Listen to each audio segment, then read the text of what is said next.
Hello বন্ধুরা, আনন্দ পাঠের পক্ষ থেকে সকলকে স্বাগত। আমার আগের ভিডিওতে ওয়েস্ট বেঙ্গল বোর্ডের দ্বাদশ শ্রেণীর পাঠ্য নবনীতা দেবসেন রচিত কবিতা দিগ্বিজয়ের রূপকথার বিস্তারিত ব্যাখ্যা দেওয়া হয়েছিল। আজকে এই কবিতাটি থেকেই কিছু এমসিকিউ প্রশ্নোত্তর আলোচনা করব। প্রসঙ্গত বলে রাখি, দ্বাদশ শ্রেণীর থার্ড সেমিস্টারের জন্য এই কবিতাটি কিন্তু খুবই গুরুত্বপূর্ণ। আমাদের মূল আলোচনায় আসার আগে প্রতিদিনের মতো বলে নিই, যারা এই চ্যানেলটি সাবস্ক্রাইব করেছো তাদের ধন্যবাদ। যারা এখনো করনি, তোমাদের যদি এই আলোচনাগুলি ভালো লাগে এবং এই ধরনের আলোচনা আরো বেশি করে পেতে চাও, তাহলে আশা করব লাইক, শেয়ার ও সাবস্ক্রাইব করে পাশে থাকবে। চলে আসছি আজকের মূল পাঠে। 1 নম্বর প্রশ্ন, দিগ্বিজয়ের রূপকথা নামক কবিতার কবিকে? অপশনে 4 জন কবির নাম দেবে, তোমাদের সঠিক নামটি বেছে নিতে হবে কবি নবনীতা দেবসেন। দ্বিতীয় প্রশ্ন, এই কবিতায় বক্তা নিজেকে কিভাবে উপস্থাপিত করেছেন? অপশন আসতে পারে রাজা, মহারাজা, যোদ্ধা, রাজপুত্র। উত্তর রাজপুত্র। 3, বক্তার মাকে কি বলে অভিহিত করা হয়েছে? অপশন রাজরানী, সুয়োরানী, আদরিণী এবং দুঃখিনী। উত্তর দুঃখিনী। 4, দুয়োরানী দিলেন সাজিয়ে। এখানে দুয়োরানী বলতে কার কথা বোঝানো হয়েছে? রাজ্যের রানী, গৃহকর্ত্রী, রাজমাতা, রাজপুত্রের মা। উত্তর রাজপুত্রের মা। এখানে খুব সংক্ষেপে দুয়োরানীর পরিচয় একটু বলে নিই।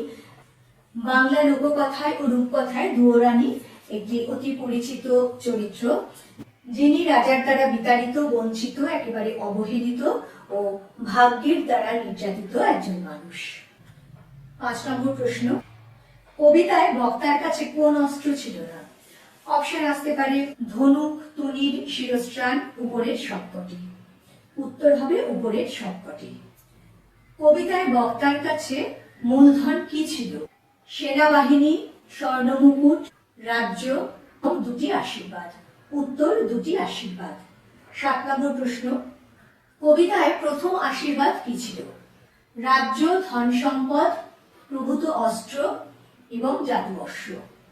উত্তর হবে জাদু অশ্ব, যা আসলে বিশ্বাস। 8 নম্বর প্রশ্ন, এই প্রশ্নে একটু ঘুরিয়ে দিতে পারে, বিশ্বাস শব্দটি কবিতায় কিভাবে চিহ্নিত হয়েছে? অপশন আশীর্বাদ, অস্ত্র, সেতু, ভরসা। উত্তর হবে আশীর্বাদ। 9 নম্বর প্রশ্ন, কবিতায় দ্বিতীয় আশীর্বাদ কি ছিল? অপশন মন্ত্রপুত অসি, কবচ কুণ্ডল, ত্রিশূল, মন্ত্রপুত ধনু। উত্তর হবে মন্ত্রপুত অসি। এখানে অসি অর্থ তরবারি। 10 নম্বর প্রশ্ন, মন্ত্রপুত অসি আসলে কি ছিল? অপশন রাজদণ্ড, রাজ্য, কৃপাণ, ভালোবাসা। উত্তর ভালোবাসা। 11 নম্বর প্রশ্ন, কবিতায় শানিত ইস্পাত খণ্ড বলতে কি বোঝানো হয়েছে? অপশন শক্তিশালী তরবারি, যুদ্ধের প্রতীক, স্বাধীনতা, ভালোবাসার দৃঢ়তা। উত্তর হবে ভালোবাসার দৃঢ়তা। 12 নম্বর প্রশ্ন, বক্তা কোথায় পৌঁছানোর কথা বলেছে? অপশন রাজপ্রাসাদে, যুদ্ধক্ষেত্রে, তৃষ্ণাহর খরজুরের দ্বীপে, রাজকন্যার কাছে। উত্তর হবে তৃষ্ণাহর খরজুরের দ্বীপে। 13 নম্বর প্রশ্ন, তৃষ্ণাহর খরজুরের দ্বীপ বলতে কি বোঝানো হয়েছে? মরুভূমি, অভীষ্ট লক্ষ্যে পৌঁছানো, রাজ্য জয়, স্বপ্নের জগৎ। উত্তর হবে অভীষ্ট লক্ষ্যে পৌঁছানো। প্রশ্ন নম্বর 14, কবিতায় কবচ কুণ্ডল নেই কথাটির অর্থ কি?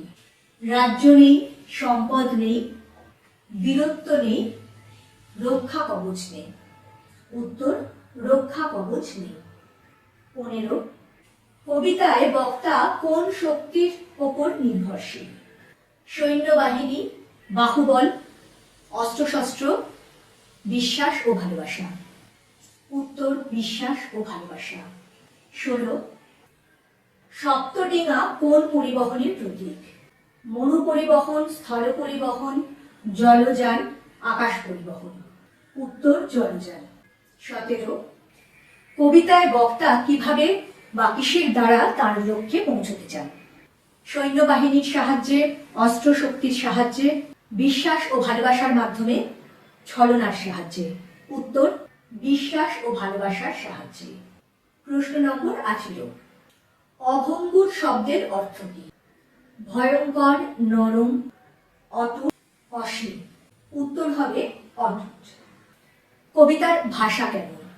সংক্ষিপ্ত, রুক্ষ, জটিল, অলঙ্কারপূর্ণ। উত্তর অলঙ্কারপূর্ণ। 20 নম্বর প্রশ্ন। শিরস্ত্রাণ কি? জাদু অশ্ব, মাথার রক্ষা কবচ, যুদ্ধের পোশাক, তরবারি। উত্তর মাথার রক্ষা কবচ। 21 নম্বর প্রশ্ন। জাদু অশ্ব বলতে এখানে আসলে কি বোঝানো হয়েছে? সত্যিকারের ঘোড়া, অলৌকিক ঘোড়া, রাজার আশীর্বাদ, আত্মবিশ্বাস।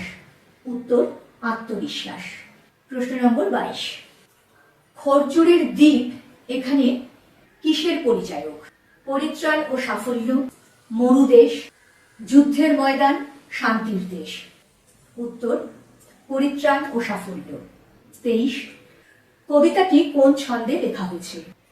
অক্ষরবৃত্ত ছন্দ, মাত্রাবৃত্ত ছন্দ, গদ্য ছন্দ, স্বরবৃত্ত ছন্দ। উত্তর হবে স্বরবৃত্ত ছন্দ। 24। কবিতায় বক্তার যাত্রাপথ কেমন?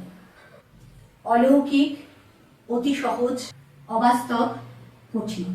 উত্তর কঠিন। 25 এবং আজকের মতো শেষ এমসিকিউ প্রশ্ন। এই কবিতার প্রধান বার্তা কি?